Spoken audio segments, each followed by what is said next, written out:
اپنائیں۔ ایک گناہوں کا وبال اور ہے جس کو فضیل بن عیاض رحمت اللہ علیہ نے لکھا ہے۔ وہ فرماتے ہیں کہ مجھ سے جب کوئی گناہ سرزد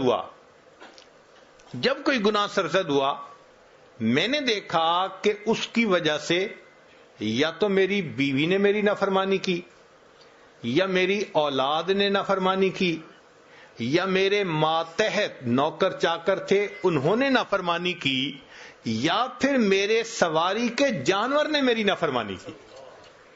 اس کا مطلب یہ کہ جو اللہ کی نافرمانی کرتا ہے یہ نافرمانی اس کے اپنے ماتحتوں میں ریفلیکٹ ہو کر رہتی ہے۔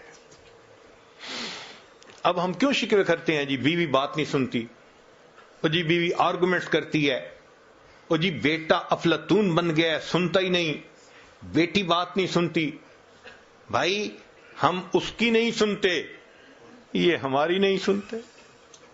عدلے کا بدلہ، جیسی کرنی ویسی بھرنی، نہ مانے تو کر کے دیکھ۔ تو یہ مکافات عمل ہے۔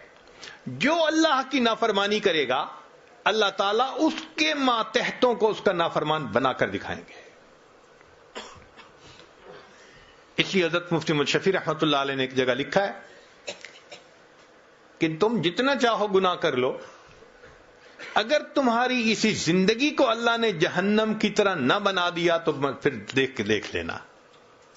تو واقعی گناہ انسان بھلے کرتا پھرے، سکون تو اس کے پاس نہیں ہوتا۔ چنانچہ ایک جگہ فرماتے ہیں کہ گناہوں کا نتیجہ بالآخر ندامت ہوتی ہے۔ گناہوں کا نتیجہ بالآخر ندامت ہوتی ہے۔ اور ایک جگہ پر حضرت مفتی محمد شفیع رحمۃ اللہ علیہ نے خوبصورت بات لکھی ہے۔ وہ فرماتے ہیں کہ گناہ کے نتیجے میں بندے کو آگ میں جلنا ہی پڑتا ہے۔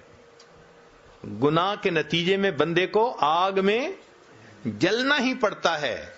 دو صورتیں ہیں، یا تو اسی دنیا میں ندامت کی آگ میں جلے، بھئی یہ ریپینٹ کرنا یہ بھی تو ایک آگ ہے نا جو اندر لگی ہوتی ہے، یا تو اسی دنیا میں ندامت کی آگ میں جلے اور توبہ کر لے تو گناہ کو معاف کر دیا جائے گا، اور اگر نہیں کرے گا تو پھر اس گناہ کے بدلے جہنم کی آگ میں تو جلنا ہی پڑ جائے گا۔ تو یا تو شرمندگی کی آگ ہے یا پھر جہنم کی آگ ہے، گناہ کا نتیجہ ایک ہی ہے۔